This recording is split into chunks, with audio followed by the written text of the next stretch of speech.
Quick 25ಗೆ ಸ್ವಾಗತ. ನಾನು ಮಾಲ್ತೇಶ್. ಈ ಕ್ಷಣದ ಟಾಪ್ 25 ಸುದ್ದಿಯನ್ನ ಬನ್ನಿ ಕ್ವಿಕ್ ಆಗಿ ನೋಡ್ಕೊಂಬೋಣ. ರೇಣುಕಾಸ್ವಾಮಿ ಕೊಲೆ ಪ್ರಕರಣದ ಆರೋಪಿ ಪವಿತ್ರ ಗೌಡ ನಿವಾಸದಲ್ಲಿ ಸ್ಥಳ ಮಹಜರು ನಡೀತಾ ಇದೆ. ಅನ್ನಪೂರ್ಣೇಶ್ವರ ನಗರ ಪೊಲೀಸರು ಆರ್ಆರ್ ನಗರದಲ್ಲಿರುವಂತಹ ಪವಿತ್ರ ಗೌಡ ನಿವಾಸಕ್ಕೆ ಪವಿತ್ರ ಗೌಡ ಹಾಗೆ ಪವನ್ ಅನ್ನ ಕರೆತಂದು ಮಹಜರನ್ನ ನಡೆಸ್ತಾ ಇದ್ದಾರೆ. ಪವಿತ್ರ ಗೌಡ ನಿವಾಸಕ್ಕೆ ಎಫ್ಎಸ್ಎಲ್ ತಜ್ಞರ ತಂಡ ಕೂಡ ಆಗಮಿಸಿದೆ.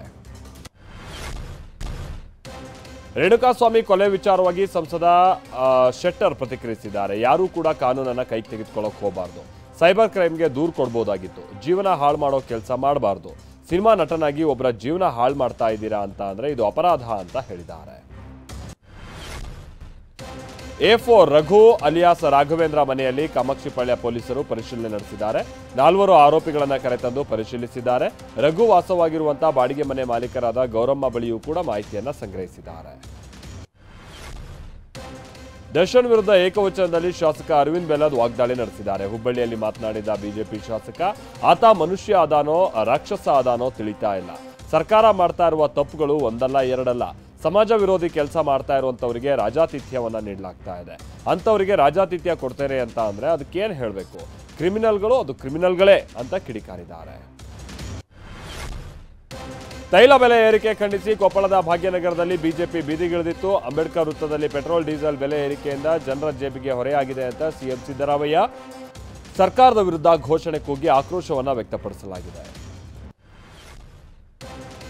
ಕಾಂಗ್ರೆಸ್ ಶಾಸಕರಿಗೆ ಬಾಯಿ ಮುಚ್ಕೊಂಡಿರಬೇಕು ಅನ್ನೋ ಡಿಸಿಎಂ ಡಿಕೆ ಶಿವಕುಮಾರ್ ವಾರ್ನಿಂಗ್ ಇತ್ತು. ಇದೆಲ್ಲ ನೋಡಿದ್ರೆ ಕಾಂಗ್ರೆಸ್ ಸರ್ಕಾರ ಹೆಚ್ಚು ದಿನ ಇರೋದಿಲ್ಲ ಅಂತ ಆರ್ ಅಶೋಕ್ ಭವಿಷ್ಯ ನುಡಿದಿದ್ದಾರೆ.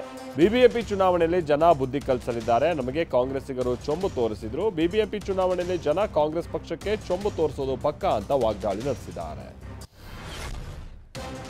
ರಾಜ್ಯದಲ್ಲಿ ತೈಲ ಬೆಲೆ ಏರಿಕೆಗೆ ಕರ್ನಾಟಕ ರಾಜ್ಯ ಖಾಸಗಿ ಸಾರಿಗೆ ಸಂಘಟನೆಗಳ ಒಕ್ಕೂಟ ಖಂಡನೆ ವ್ಯಕ್ತಪಡಿಸಿದೆ. ಪೆಟ್ರೋಲ್ ಡೀಸೆಲ್ ದರ ಇಳಿಸದೆ ಹೋದ್ರೆ ರಾಜ್ಯಾದ್ಯಂತ ಪ್ರತಿಭಟನೆ ಮಾಡೋದಾಗಿ ಒಕ್ಕೂಟದ ರಾಜ್ಯಾಧ್ಯಕ್ಷ ನಟರಾಜ್ ಶರ್ಮಾ ಹೇಳಿದ್ದಾರೆ. ತೈಲ ಬೆಲೆ ಇಳಿಸದೆ ಹೋದ್ರೆ ಮೊದಲು ಬೆಂಗಳೂರು ಬಂದ್ ಮಾಡ್ತೀವಿ, ಬಳಿಕ ಕರ್ನಾಟಕ ಬಂದ್ ಮಾಡ್ತೀವಿ ಅಂತ ಎಚ್ಚರಿಕೆಯನ್ನ ಕೊಟ್ಟಿದ್ದಾರೆ.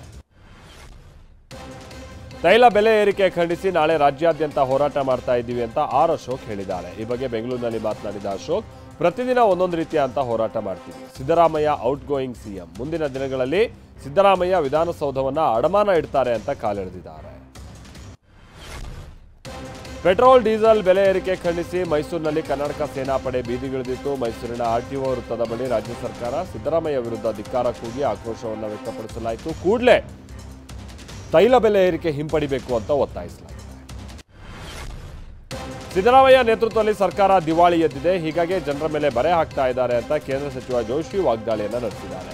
ಹುಬ್ಬಳ್ಳಿಯಲ್ಲಿ ಪ್ರತಿಕ್ರಿಯಿಸಿರುವಂತಹ ಪ್ರಹ್ಲಾದ್ ಜೋಶಿ, ಟ್ರಾನ್ಸ್ಪೋರ್ಟ್ ಮೇಲೆ ತೈಲ ಬೆಲೆ ಏರಿಕೆ ಬಹಳ ಪರಿಣಾಮ ಬೀರುತ್ತೆ. ಬೆಲೆ ಏರಿಕೆ ಮಾಡಿರೋದು ಖಂಡನೀಯ, ಜನ ವಿರೋಧಿ ನೀತಿ ಅಂತ ಕಿಡಿಕಾರಿದ್ದಾರೆ.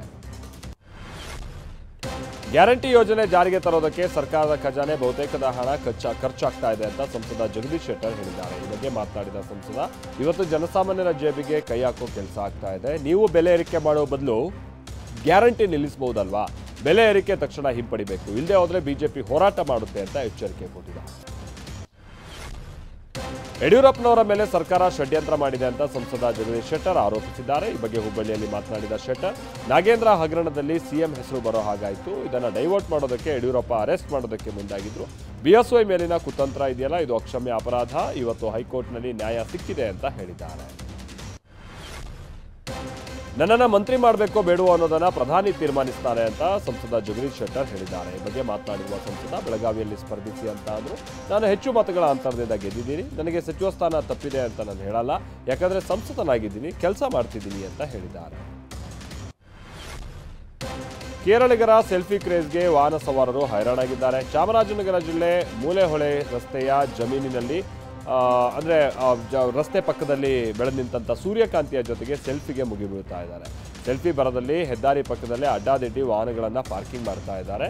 ವೀಕೆಂಡ್ ಸಂದರ್ಭದಲ್ಲಿ ಕೇರಳಿಗರ ಸೆಲ್ಫಿ ಕ್ರೇಜ್ಗೆ ಸಂಚಾರ ದಟ್ಟಣೆ ಉಂಟಾಗ್ತಾ ಇದ್ದು ವಾಹನ ಸವಾರರು ಕಿರಿಕಿರಿ ಅನುಭವಿಸ್ತಾ ಇದ್ದಾರೆ. 4 ತಿಂಗಳ ಹಸುಗೂಸು ನೊಬೆಲ್ ಬುಕ್ ಆಫ್ ರೆಕಾರ್ಡ್ಸ್ನಲ್ಲಿ ಹೆಸರು ದಾಖಲಿಸಿಕೊಂಡಿದೆ. 149 ಫ್ಲಾಶ್ ಕಾರ್ಡ್ಸ್ ಗುರುತಿಸಿ 4 ತಿಂಗಳಿನ ಸಾಯಿರಾ ಸಾಧನೆಗೈದಿದ್ದಾಳೆ. ಬಳ್ಳಾರಿ ತಾಲೂಕಿನ ಹಗರಿ ಗ್ರಾಮದ ಸಾಯಿರಾ ಈ ಸಾಧನೆಯನ್ನ ಮಾಡಿದ್ದು ಮಗುವಿಗೆ ನೊಬೆಲ್ ಮೆಡಲ್ ಸರ್ಟಿಫಿಕೇಟ್ ಅನ್ನ ನೀಡಿ ಆಂಧ್ರದ ಅನಂತಪುರ ಜಿಲ್ಲಾಧಿಕಾರಿ ಸನ್ಮಾನಿಸಿದ್ದಾರೆ. ಮೈಸೂರು ಜಿಲ್ಲೆ ಹುಲ್ಲಹಳ್ಳಿ ಗ್ರಾಮದಲ್ಲಿ ಬಾರ್ ಬಾಗಿಲು ಮುರಿದು ಕದಿಮರು ಕೈಚಳಕ ತೋರಿಸಿದ್ದಾರೆ. ಗಿರೀಶ್ ಅನ್ನೋರಿಗೆ ಸೇರಿದಂತ ಒಂದು ಬಾರ್ನಲ್ಲಿ 95,000 ನಗದು ಹಾಗೆ ಒಂದು ಸ್ಕ್ಯಾನರ್ ಜೊತೆಗೆ ಒಂದು ಮೊಬೈಲ್ ಅನ್ನು ಕದ್ದು ಎಸ್ಕೇಪ್ ಆಗಿದ್ದಾರೆ. ಘಟನಾ ಸ್ಥಳಕ್ಕೆ ಹುಲ್ಲಹಳ್ಳಿ ಪೊಲೀಸರು ಭೇಟಿ ನೀಡಿ ಪರಿಶೀಲನೆಯನ್ನ ನಡೆಸಿದ್ದಾರೆ. ಆದಿಚುಂಚನಗಿರಿ ಮಠಕ್ಕೆ ಕೇಂದ್ರ ಸಚಿವ ಎಚ್.ಡಿ. ಕುಮಾರಸ್ವಾಮಿ ಭೇಟಿ ನೀಡಿದರು. ಮಂಡ್ಯದ ಆದಿಚುಂಚನಗಿರಿಗೆ ಭೇಟಿ ನೀಡಿದ ಕುಮಾರಸ್ವಾಮಿ ಅವರಿಗೆ ಪೂರ್ಣಕುಂಭ ಸ್ವಾಗತವನ್ನು ಕೋರಲಾಯಿತು. ಶ್ರೀಗಳೊಂದಿಗೆ ತೆರಳಿದಂತಹ ಎಚ್.ಡಿ.ಕೆ ಕಾಲಭೈರೇಶ್ವರನ ದರ್ಶನವನ್ನು ಪಡಿತಾರೆ. ವಿಶೇಷ ಪೂಜೆ ಸಲ್ಲಿಸಿದ ಕುಮಾರಸ್ವಾಮಿ ಅವರು ನಂತರ ಪ್ರಾರ್ಥನೆಯನ್ನು ಸಲ್ಲಿಸಿದ್ದಾರೆ. ಜಮ್ಮು ಮತ್ತು ಕಾಶ್ಮೀರದ ಭದ್ರತಾ ಪರಿಸ್ಥಿತಿ ಮತ್ತು ಅಮರನಾಥ ಯಾತ್ರೆಯ ಸಿದ್ಧತೆಗಳನ್ನು ಪರಿಶೀಲಿಸುವುದಕ್ಕೆ ಕೇಂದ್ರ ಗೃಹ ಸಚಿವ ಅಮಿತ್ ಶಾ ಇವತ್ತು ಗೃಹ ಸಚಿವಾಲಯದ ಕಚೇರಿಯಲ್ಲಿ ಸಭೆ ನಡೆಸಿದರು. ಎನ್ಎಸ್ಎ ಅಜಿತ್ ದೋವಲ್ ಹಾಗೆ ಜಮ್ಮು ಮತ್ತು ಕಾಶ್ಮೀರಕ್ಕೆ ಸಂಬಂಧಪಟ್ಟ ಹಾಗಿನ ಲೆಫ್ಟಿನೆಂಟ್ ಗವರ್ನರ್ ಮನೋಜ್ ಸಿನ್ಹಾ, ಗೃಹ ಕಾರ್ಯದರ್ಶಿ ಸೇನಾ ಮುಖ್ಯಸ್ಥ ಮನೋಜ್ ಪಾಂಡೆ ಮತ್ತು ಸೇನಾ ಮುಖ್ಯಸ್ಥ ನಿಯೋಜಿತ ಲೆಫ್ಟಿನೆಂಟ್ ಜನರಲ್ ಉಪೇಂದ್ರ ದ್ವಿವೇದಿ ಸಭೆಯಲ್ಲಿ ಭಾಗಿಯಾಗಿದ್ದರು. ರಾಷ್ಟ್ರ ರಾಜಧಾನಿ ದೆಹಲಿಯಲ್ಲಿ ಜೀವಜಲಕ್ಕಾಗಿ ಜನ ಪರದಾಡಬೇಕಾದಂಥ ಸ್ಥಿತಿ ಮುಂದುವರಿತಾ ಇದೆ. ಈ ನಡುವೆ ಜಲಕ್ಷಾಮವನ್ನೇ ಅಸ್ತ್ರವಾಗಿಸಿಕೊಂಡಿರುವಂತಹ ಬಿಜೆಪಿ ಜೈಲು ಪಾಲಾಗಿರುವಂತಹ ದೆಹಲಿ ಸಿಎಂ ಅರವಿಂದ್ ಕೇಜ್ರಿವಾಲ್ ವಿರುದ್ಧ ಪ್ರತಿಭಟನೆ ನಡೆಸ್ತಾ ಇದೆ. ಜೈಲಿನಲ್ಲಿರುವಂತಹ ಸಿಎಂ ಕೇಜ್ರಿವಾಲ್ ಪರಿಸ್ಥಿತಿ ನಿಭಾಯಿಸೋಕೆ ವಿಫಲವಾಗಿದ್ದು ರಾಜೀನಾಮೆ ನೀಡಬೇಕು ಅಂತ ಒತ್ತಾಯಿಸ್ತಾ ಇದ್ದಾರೆ. ಇದೇ ಜೂನ್ 21ರಂದು ವಿಶ್ವ ಯೋಗ ದಿನವನ್ನು ಆಚರಿಸಲಾಗುತ್ತೆ. ಈ ಕಾರ್ಯಕ್ರಮದ ನಿಮಿತ್ತ ಇವತ್ತು 127 ವರ್ಷದ ಯೋಗ ಗುರು ಪದ್ಮಶ್ರೀ ಸ್ವಾಮಿ ಶಿವಾನಂದ ಯೋಗವನ್ನು ಪ್ರದರ್ಶಿಸಿ ಯೋಗ ದಿನದ ಕುರಿತು ಜಾಗೃತಿಯನ್ನು ಮೂಡಿಸಿದ್ದಾರೆ.